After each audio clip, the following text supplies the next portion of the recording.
Hello dear student, आप सभी का हमारी यूट्यूब चैनल पे एक बार फिर से बहुत बहुत स्वागत है।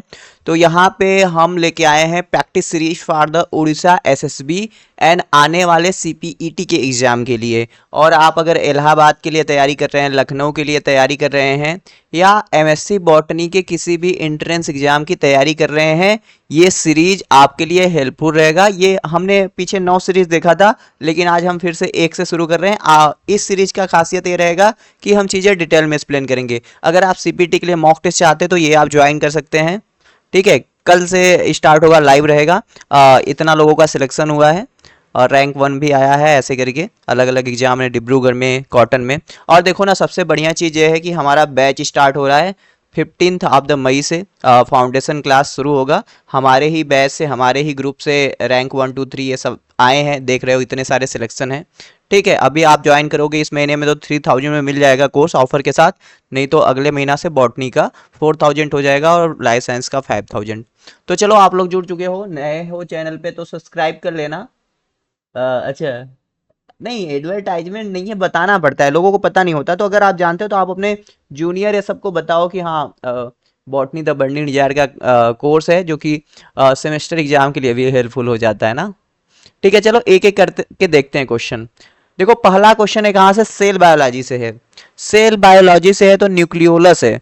तो न्यूक्लियोलस में क्या होता है, एक्टिव राइबोसोमल आरएनए का सिंथेसिस होता है।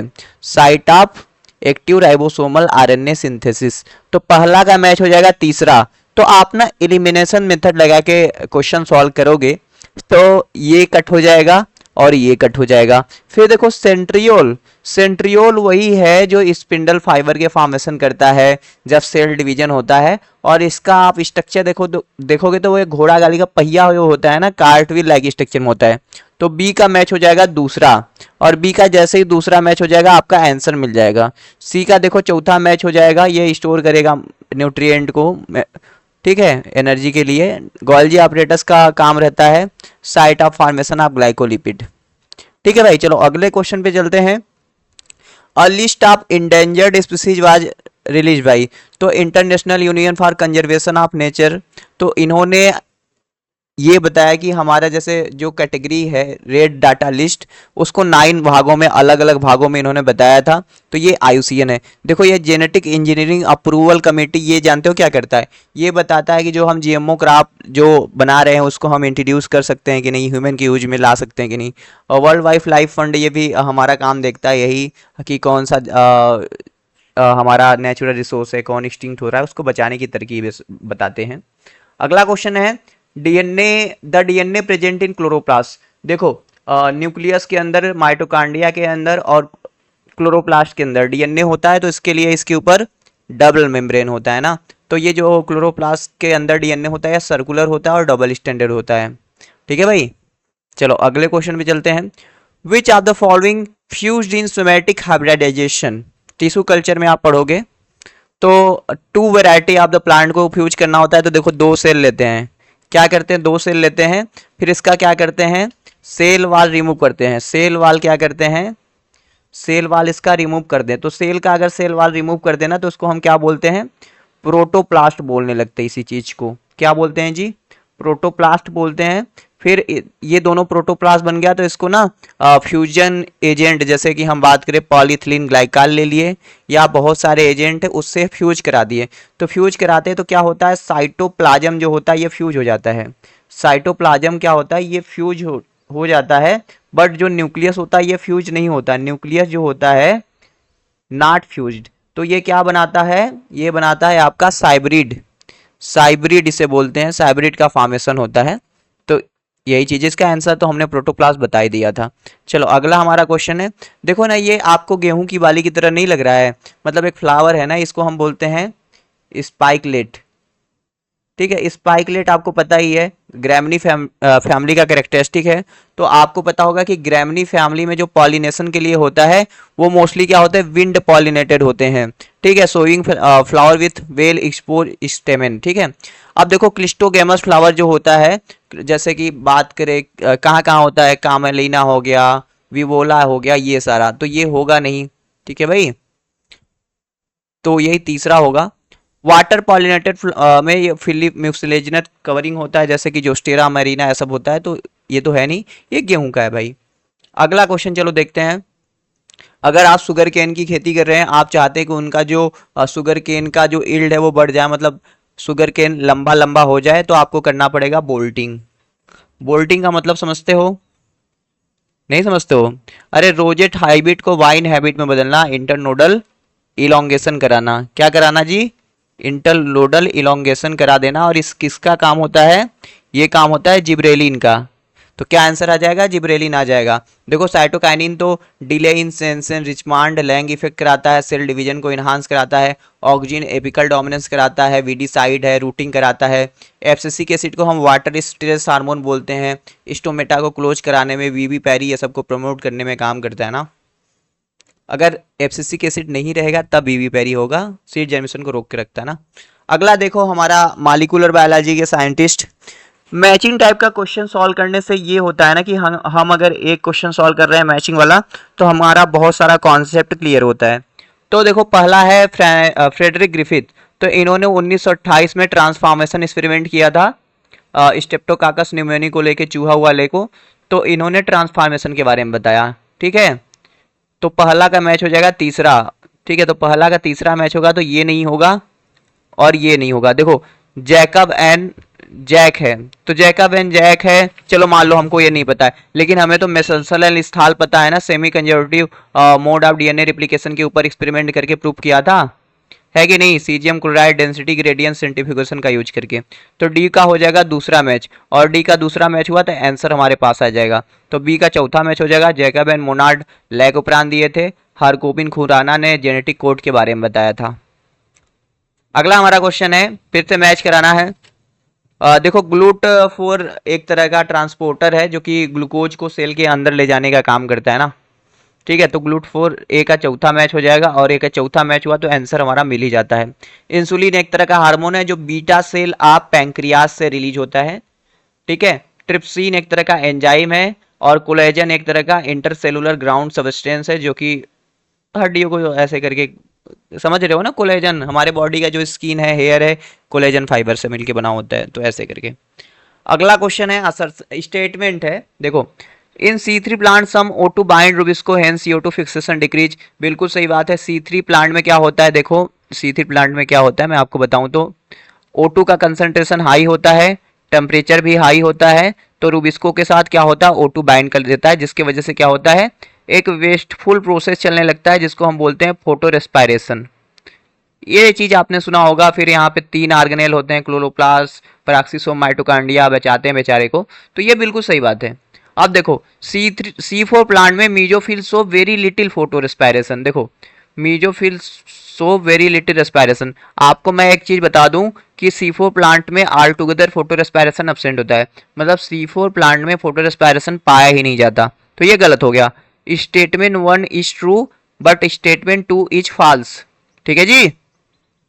अगला क्वेश्चन है हमारा, आइडेंटिफाई करना है आपको स्टेप क्रेब साइकिल में जहां पे NADPH2 का फॉर्मेशन नहीं होता। आपका तो ऑक्सीडेशन का मतलब है कि NADH2 का फॉर्मेशन, FADH2 का फॉर्मेशन नहीं हो रहा है। तो देखो यहां देखोगे तो NADH2 इन्वॉल्व रहता है। ठीक है, लेकिन आप सक्सिनिल कोएंजाइम में से सक्सिनिक एसिड का जो ट्रांसफर है देखोगे वहां पे नहीं होता है। ठीक है, तो यहाँ पे क्या रहेगा? यही आपका आंसर रहेगा, ऑक्सीडेशन नहीं हो रहा है भाई। अगला क्वेश्चन है फिर से हमारा प्लांट फिजियोलॉजी से, बहुत ही सिंपल क्वेश्चन। देखो citric acid cycle, Krebs cycle कहाँ चलता है? माइटोकॉन्ड्रियल मैट्रिक्स में चलता है ये। तो ए का मैच हो जाएगा दूसरा, और ए का जैसे ही दूसरा मैच होगा आपका आंसर। देखो मैचिंग टाइप का बहुत ही सिंपल होता है। आप उड़ीसा एसएसबी, सीपीटी या किसी भी एग्जाम के लिए तैयारी कर रहे हैं ना, ऐसे ही क्वेश्चन आएंगे। देखो ये बात करें तो नीट, अभी जो नीट हाल में हुआ एग्जाम, उसी में क्वेश्चन आया था, तो ऐसे ही आपके एग्जाम में आएंगे। तो देखो ग्लाइकोलिसिस, देखो वो प्रोकैरियोटिक हो यूकैरियोटिक हो, glycolysis always occurring in the cytoplasm. तो बी का पहला मैच हो जाएगा। इलेक्ट्रॉन ट्रांसपोर्ट चेन अगर हम बात करें तो ये कहाँ पे होता है? ये इनर माइटोकॉन्ड्रियल मेम्ब्रेन जो क्रिस्टी होता है वहां पे होता है। प्रोटॉन ग्रेडियंट का फॉर्मेशन कहाँ पे होता है? Inner membrane space of mitochondria में होता है। तो देख ही सकते हो कितना बढ़िया बढ़िया क्वेश्चन है। हाँ मैं समझता हूँ कि आप अगर नहीं पढ़े हो, अगर आप अगले साल की तैयारी कर रहे हो, नहीं पढ़े हो, तो आप हमसे पढ़ सकते हो, और यूट्यूब पे बहुत सारे वीडियो है हमारे, आप पॉइंटर सीरीज को देखो, वहां से पढ़ो। ठीक है भाई, चलो अगले क्वेश्चन पे चलते हैं। Which of the following statement is correct regarding process of DNA replication in Escherichia coli. तो आपको पता होना चाहिए डीएनए रिप्लिकेशन हमेशा जो होता है 5 प्राइम से 3 प्राइम में होता है। 5 से 3 क्यों होता है? क्योंकि इसके पास देखो फास्फेट ग्रुप होता है और इसके पास होता है OH ग्रुप 3 के पास। तो जो ये आपका पॉलीमरेज होता है ना, PO4 को नहीं हटा सकता, वहां पे न्यूक्लियोटाइड जोड़ ही नहीं सकता। तो वो क्या कर सकता है, वो न्यूक्लियोफिलिक अटैक करता है 3 प्राइम साइड पे, OH को वहां से हटाता है, फिर ऐसा डीएनए रिप्लिकेशन कराता है। तो DNA dependent DNA polymerase catalyse polymerisation of 5 prime से 3 प्राइम एज वेल, ये नहीं, हमेशा 5 से 3 प्राइम होगा। ठीक है, वन डायरेक्शन नहीं, दोनों डायरेक्शन में होता है। देखो इसलिए ये भी गलत होगा।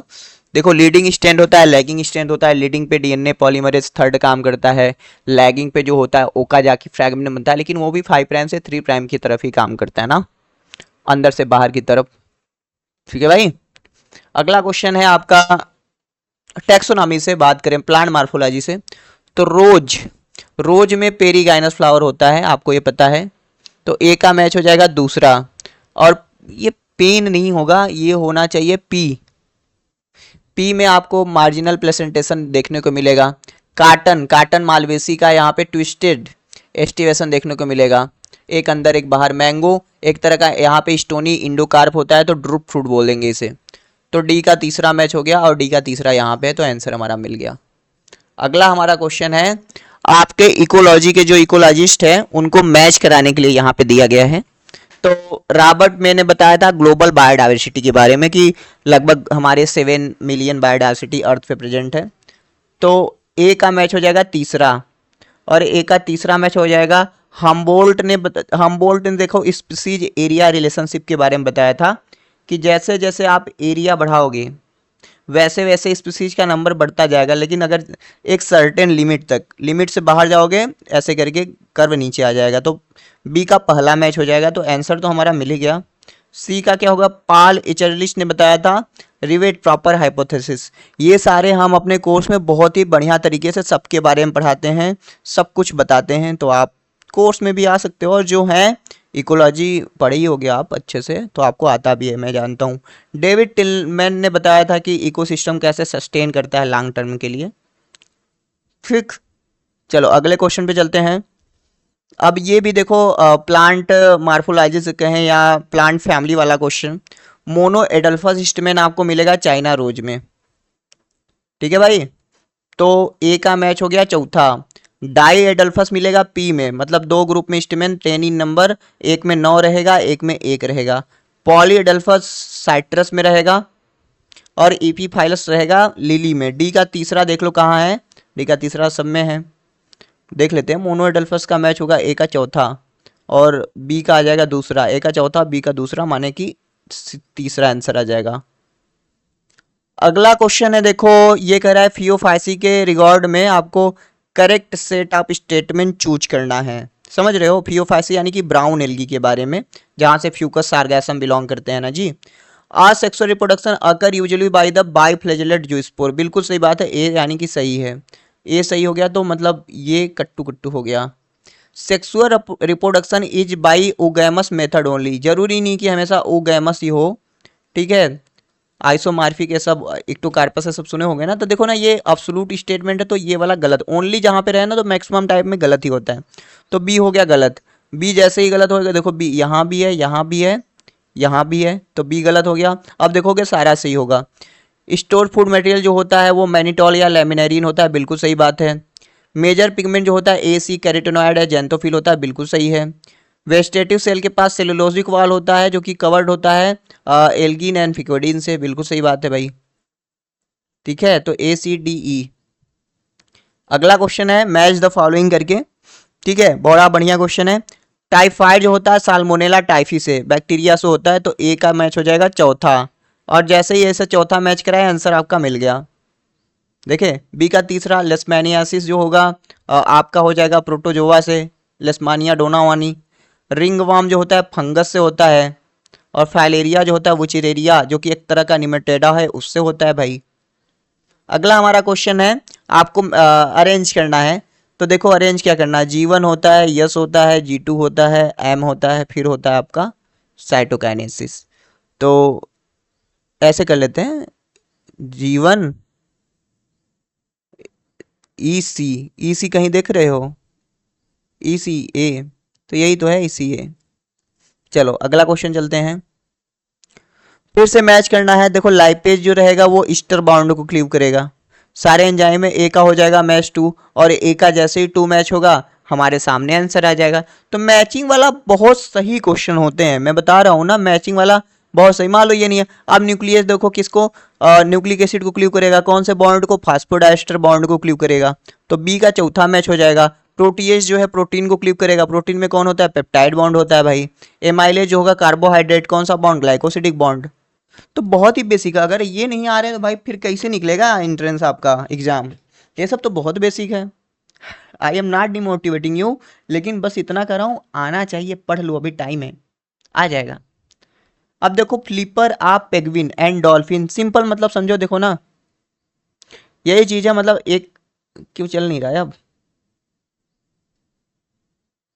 एक मिनट, कुछ तो दिक्कत आ गया है, चलो कोई दिक्कत नहीं है।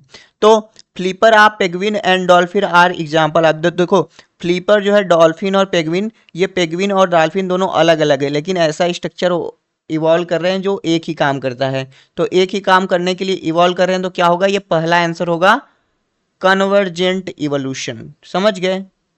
चलो अगले क्वेश्चन पे हम चलते हैं। Which one of the following factor will not affect the Hardy Weinberg equilibrium. तो देखो आपका जीन माइग्रेशन, मतलब माइग्रेशन होगा तब भी अफेक्ट हो जाएगा, इससे अफेक्ट हो जाएगा। ठीक है, जेनेटिक अगर वहाँ पे सेक्सुअल रिप्रोडक्शन होने लगा मियोसिस से सबके वजह, जेनेटिक डिप्ट हुआ तब भी हो जाएगा। लेकिन कांस्टेंट जीन पूल है, रैंडम मैटिंग हो रहा है, तब नहीं होगा। तो आंसर यही दूसरा होना चाहिए।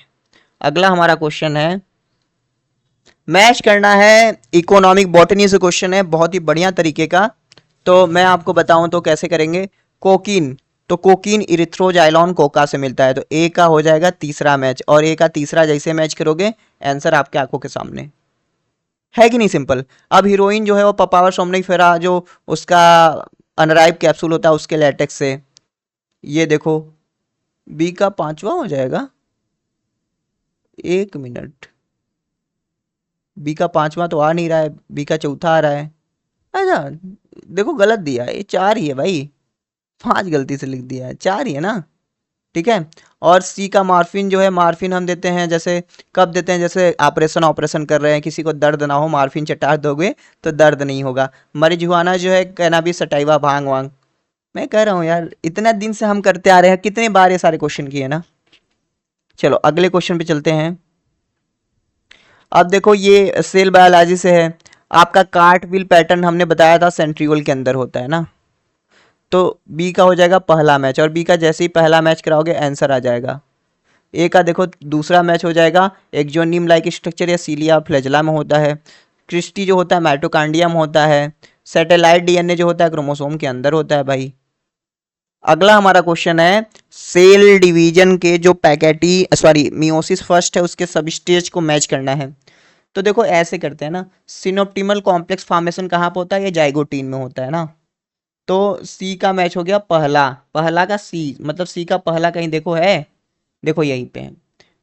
कितना सिंपल क्वेश्चन है। अब एक का दूसरा मैच होगा, डाइकाइनेसिस में क्या होता है, टर्मिनलाइजेशन होता है, अलग अलग होते हैं क्रोमोसोम जो पेयर रहते हैं। फिर आपका देखो पैकेटीन में क्रॉसिंग ओवर होता है, क्या होता है, क्रॉसिंग ओवर, यानी कि रिकॉम्बिनेशन नोड्यूल का दिखता है वहां पे। फिर लेप्टोतीन में जो क्रोमोसोम होते हैं वो थीन थ्रेड लाइक स्ट्रक्चर में दिखते हैं। सारा एनसीईआरटी से आया है सारा। लेकिन बात यही है, हम कहें आप एनसीईआरटी पढ़ लो किसी भी एग्जाम के लिए, लेकिन देखो ना एनसीईआरटी जो है वो एक तरह का सिलेबस है। आप अगर ऐसे एकाएक एनसीईआरटी पढ़ने बैठ जाओगे समझ में नहीं आएगा, इतना उसका लैंग्वेज ऐसा है। ठीक है, झूठ नहीं बोल रहा हूँ भाई। अगला क्वेश्चन है टीआई प्लाज्मिड। तो ये जो नेचुरल प्लांट जेनेटिक इंजीनियर इसे बोलते हैं एग्रोबैक्टीरियम ट्यूमिफेसियंस को, और ये होता है tumour inducing plasmid, TI plasmid, और इससे क्या होता है, क्राउन गॉल डिजीज होता है ना। अगला क्वेश्चन है, आपको मेंडेलियन डिजीज दिया है, मैच करना है। डाउन सिंड्रोम जो होता है 21st क्रोमोसोम पे ट्राइसोमी होने की वजह से होता है। तो ए का हो जाएगा तीसरा मैच, तो आंसर आपका मिल ही गया। बी का हो जाएगा चौथा, तो अल्फा थैलेसेमिया होता है 16 क्रोमोसोम पे के कारण, और बीटा थैलेसेमिया 11th क्रोमोसोम के कारण होता है। और क्लिनीफेल्टर सिंड्रोम जो होता है आपको पता होना चाहिए, यहाँ पे एक एक्स क्रोमोसोम ज़्यादा हो जाना है तब होता है। अगला हमारा क्वेश्चन है मॉलिक्यूलर बायोलॉजी से। तो आरएनए पॉलीमरेज थर्ड जो होता है वो कैटालाइज करता है फॉर्मेशन एसएनआरएनए और टीआरएनए को। तो क्या हो गया, ए का चौथा मैच हो गया, और ए का चौथा जैसे ही मैच होगा आपका आंसर सामने। बड़ा सिंपल सिंपल, मैचिंग वाला तो ज़्यादा दिमाग लगाना ही नहीं है। ठीक है। बी का देखो टर्मिनेशन के लिए क्या हो जाएगा, रहू फैक्टर काम करेगा। स्प्लाइसिंग ऑफ एक्सॉन के लिए कौन काम करेगा, वो एसएनआरएनपी काम करेगा। टाटा बॉक्स जो होता है प्रमोटर पे रहता है, आरएनए पॉलीमरेज बाइंड करता है। तो देखो इस तरीके से हमने अपना सारा क्वेश्चन देख लिया है। बढ़िया बढ़िया क्वेश्चन थे, ऐसे ही हम अपने यूट्यूब पे क्वेश्चन लेके आते रहेंगे। आप पूरा देखा करिए, समझा कीजिए चीज़ों को। टेलीग्राम ग्रुप पे नहीं है तो टेलीग्राम ग्रुप ज्वाइन कर लेंगे, वहाँ पे हम डेली 7 बजे क्विज करते हैं, फ्री लाइव क्लास भी चलता है। और कोर्स में आना चाहते हो तो ज्वाइन कर लो, ठीक है। नहीं तो बाद में कहोगे सर फी कम कर दीजिए, बढ़ा दिए हैं फी। ठीक है, कम किया गया, वैसे हम कम करते नहीं, कुछ दिनों के लिए ऑफर है सिर्फ। चलो मिलते हैं नेक्स्ट वीडियो में।